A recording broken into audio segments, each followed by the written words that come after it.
जरा सोचिए, आप ऐसी जगह फंस गए जहां दूर दूर तक ना कोई इंसान ना ही इंसानी जात, और तो और जरा सा भी खिसके तो गए तिलैया घाट में, और आपकी बॉडी के इतने छितरे हो जाएंगे कि आपकी रूह भी आपके बॉडी को नहीं पहचान पाएगी। आज हम लोग बात करने जा रहे हैं 2016 की award winning short film curve की, जिसकी कहानी सुनकर आप नाखून चबाते रह जाएंगे। इसीलिए वीडियो के आखिर तक बने रहें और चैनल को सब्सक्राइब करना बिल्कुल ना भूलें। कर्व मूवी में हम देखेंगे स्टार्टिंग में कि एक लड़की एक ऐसी जगह पर फंसी है जहां से निकल पाना बहुत ही ज्यादा मुश्किल है। इसमें कोई नेगेटिव कैरेक्टर नहीं है, फिर भी ये मूवी हमें लास्ट तक नाखून चबाने पर मजबूर कर देती है। मूवी के ओपनिंग सीन में हमें एक लेडी को दिखाया जाता है जहां पर वो बेहोश होकर कंक्रीट के फ्लोर पर पड़ी हुई थी। वो यहाँ कैसी आई ये हमें नहीं पता। उस लेडी को देखने पर उसके हाथों में खून लगा था और उसके शूज पर लगा हुआ खून धूप की वजह से सूख गया था, लेकिन वो जिस सिचुएशन में फंसी है उसके सामने ये कुछ भी नहीं है। हम ऊंची उड़ती हुई समंदर की लहरें देखते हैं। उनके आवाज से वो सिचुएशन और भी ज्यादा डरावनी लग रही थी। उन वेव्स की वजह से उस कंक्रीट के वॉल पर क्रैशेस हुए थे। वेव्स की आवाज से वो लेडी होश में आती है। आंखें खोलने पर उसे सिर्फ कंक्रीट से बनी हुई वॉल दिखाई दी। अभी तक उसे ये एहसास नहीं था कि आखिर वो कहाँ फंस गई है। ये स्ट्रक्चर एक कर्व्ड शेप में है, जिसके ऊपर की तरफ एक बहुत ही ऊंची दीवार और नीचे की तरफ पूरी तरीके से अंधेरा है। उसके ऊपर से उसकी फिजिकल हालत भी कुछ ठीक नहीं थी जो उसे यहाँ से निकलने में मदद कर सके। उसका लेफ्ट लेग उसके बॉडी के नीचे फोल्ड हुआ था और वो उसे मूव भी नहीं कर पा रही थी। वो जैसे ही सिचुएशन को अंडरस्टैंड करती है वो जोर से चिल्लाती है और उसके उस मोमेंट से वो नीचे खिसकती है। वो पूरी तरीके से नीचे नहीं गिरी, लेकिन हमको ये नहीं पता कि वो अपने आप को कब तक वहाँ पर होल्ड कर पाएगी। उसे जो भी करना है वो बड़े ही आराम और पेशेंस के साथ करना होगा। अगर उसने एक भी गलती या गलत मूव लिया वो यहाँ से सीधे नीचे जाएगी और उसकी मौत पक्की थी। नीचे खिसकने की वजह से उसका लेफ्ट लेग और भी दर्द करने लगा। उसके हाथों का हाल तो और भी बुरा था। उसकी सांसें तेजी से चल रही थीं। यहाँ से निकलने के चांसेस काफी कम थे, लेकिन फिर भी वो अपनी जिंदगी के लिए प्रे करती है। हमें वहाँ का पूरा नजारा दिखाया जाता है। वो एक हाइड्रो पावर प्लांट था। वो जैसे तैसे ऊपर की तरफ पहुंच भी पाई, फिर भी वो उस ऊंचे दीवार से बाहर निकल नहीं पाई। लेकिन वो दीवार अभी उसका कंसर्न नहीं था। वो उसके इस सिचुएशन को कोसती है कि तभी नीचे से एक बहुत डरावनी आवाज आई। वो रियलाइज करती है कि नीचे गिरना कितना भयानक होने वाला है। वो थोड़ा शांत होती है और सोचती है कि यह आवाज शायद हवा की वजह से हो सकती है। वो सोच ही रही थी कि तभी फिर से आवाज आई। वो आसमान की तरफ देखते हुए एक बार फिर से चिल्लाती है। अगर वो बिना कोशिश किए ऐसे ही पड़ी रही तो उसे मरने के लिए थोड़ा वक्त लगेगा, और अगर उसने थोड़ा सा भी टर्न लिया या मूव करने की कोशिश की तो वो उसी पल मर जाएगी। मतलब कि दोनों सिचुएशन में मौत पक्की थी। अब ये उस पर डिपेंड है कि आखिर वो क्या चुनती है। वो दूसरा ऑप्शन चूज करती है। वो अपने राइट लेग पे थोड़ा जोर देके ऊपर की ओर मूव करने की कोशिश करती है, लेकिन उसका ये प्लान काम नहीं किया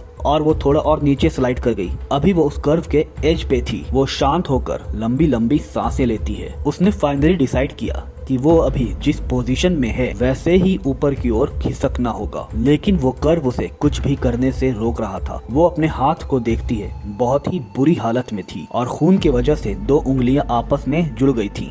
वो उनको अलग करती है। उसने अपने हाथों को अपने जैकेट से क्लीन किया ताकि जब वो ऊपर जाने की कोशिश करे तो वो उसके हाथ के खून की वजह से फिसल न जाए। दर्द तो होता है, लेकिन और कोई ऑप्शन भी नहीं था। वो अपने हाथों के जख्म पर फूंक मारती है थोड़ा आराम मिलने के लिए। फिर एक बार कोशिश करने के लिए वो अपने पैर और हाथों पर जोर देते हुए दर्द को सहते हुए ऊपर जाने की कोशिश करती है और किस्मत से वो इस बार थोड़ी कामयाब होती है। उसने राहत की सांस ली। इतने नेगेटिव सिचुएशन में भी अभी कुछ पॉजिटिव हुआ था। वो अपने हथेलियों को एक बार फिर से चेक करती है। उस कंक्रीट के सरफेस की वजह से अब उनमें उतनी जान ही नहीं बची थी। उसने फिर से एक बार अपने हथेलियों के ऊपर फूंक मार के दर्द को कम करने की कोशिश की। ज्यादा कुछ सोचे बिना फिर से उसने सेम कोशिश की और सक्सेसफुल रही, लेकिन दर्द और घबराहट की वजह से वो अब हेलुसिनेट करने लगी थी। उसे कर्व के नीचे हाथों के 2 ब्लडी प्रिंट्स दिखाई देते हैं, लेकिन उसमें उसकी बॉडी मिसिंग थी। वो थोड़ी हाइपर होती है। वो अभी एज से थोड़ी ऊपर थी,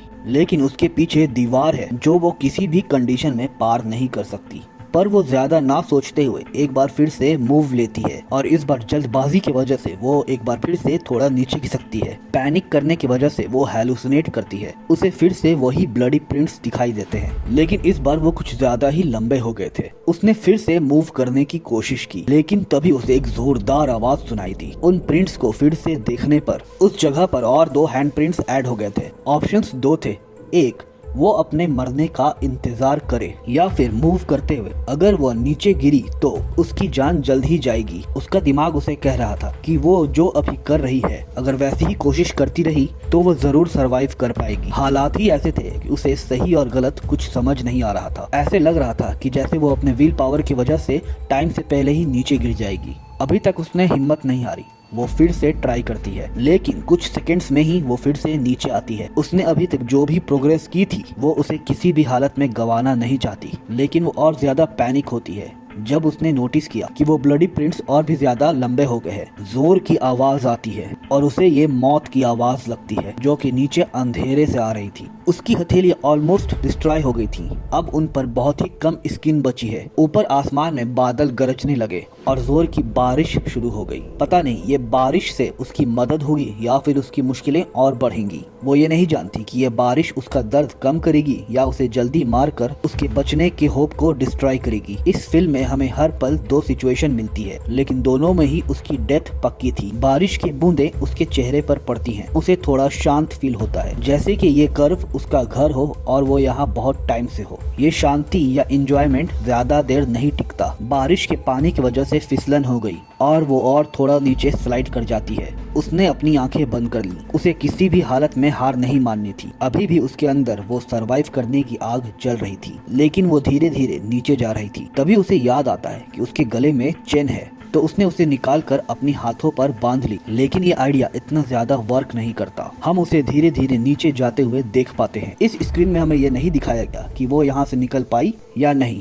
ये हम सिर्फ इमेजिन ही कर सकते हैं। वो जिस सिचुएशन में थी वहाँ पर खुद को सोचने में भी डर लग रहा है। बाकी थ्रिलर और हॉरर मूवीज की तरह इसमें कोई लॉर्ड सीन्स नहीं है और ना ही कोई विलन, लेकिन जैसे इसमें हर सिचुएशन और एटमॉस्फेयर को दिखाया गया है जिसे देखकर हमें हर पल गूज बम्स आते हैं। एक्चुअली ये मूवी अपने अंदर के डर से रूबरू करवाती है, जैसे हम कोई बुरा सपना देख रहे हो। मुझे ये मूवी काफी पसंद आई।